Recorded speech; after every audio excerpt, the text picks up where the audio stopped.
নমস্কার বন্ধুরা, সাবিত্রী রান্নাঘরে স্বাগত। আমি আজকে বানাচ্ছি ফুলকপির বাটি চচ্চড়ি। রেসিপিটা একবার দেখে নিন। আমি এখানে একটা বড় ফুলকপি নিয়েছি, দিয়ে ছোট ছোট করে কেটে নিয়েছি।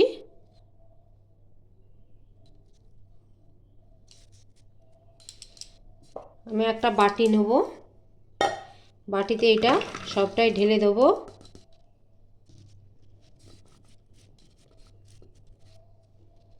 এখানে একটা বড় সাইজের পেঁয়াজ আছে,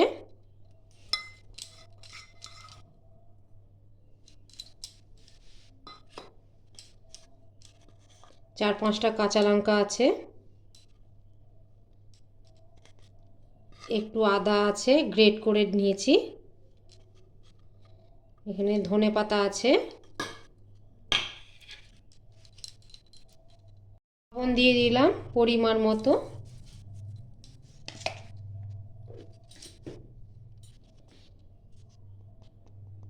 এক চামচেরও কম দিলাম হলুদ গুঁড়ো, দিলাম সরষের তেল। সরষের তেলটা একটু বেশি করে দিতে হবে।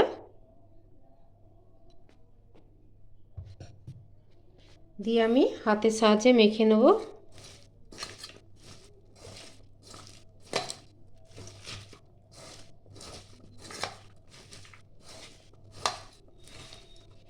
চেষ্টা করবেন এই রকম একটা সিলিভারের বাটি নিতে, এই বাটিতেই খুব ভালো হয়।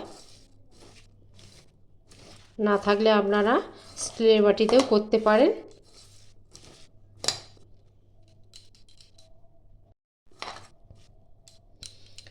ভালো করে আমি মাখিয়ে নিয়েছি, দিয়ে দেবো হাফ কাপের মতন জল।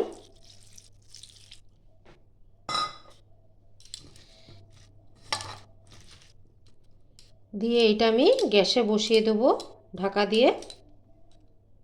আমি গ্যাসে বসিয়ে দিয়েছি, এবার আমি ঢাকা দেবো। ঢাকা দিয়ে আমি 5 মিনিট একদম লো ফ্লেমে দিয়ে রাখবো। তারপরে আমি 5 মিনিট পরে দেখব। 5 মিনিট পরে দেখছি,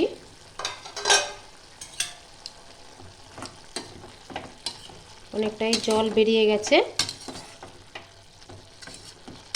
এটা একটু মিডিয়াম টু লো ফ্লেমে দিতে হবে। এবারে একদম লো ছিল, একটু বাড়িয়ে দেব, দিয়ে জলটা শুকনো করে নেব।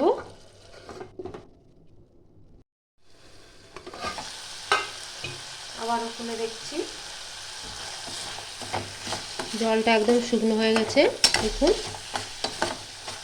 ভালো করে সেদ্ধ হয়ে গেছে।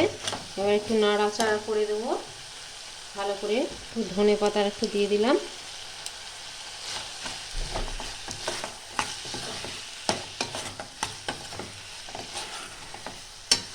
একদম জলটা শুকনো হয়ে একদম নিচে লেগে লেগে যাবে, তাহলে এটা আমার চচ্চড়িটা আমার হয়ে যাবে। হয়ে গেছে, একদম শুকনো শুকনো হয়ে গেছে। এবার আমি নামিয়ে নেব। ভিডিওটা আমার ভালো লাগলে লাইক শেয়ার কমেন্ট সাবস্ক্রাইব করতে ভুলবেন না। চলো দেখা হচ্ছে পরে রান্না নিয়ে। টাটা।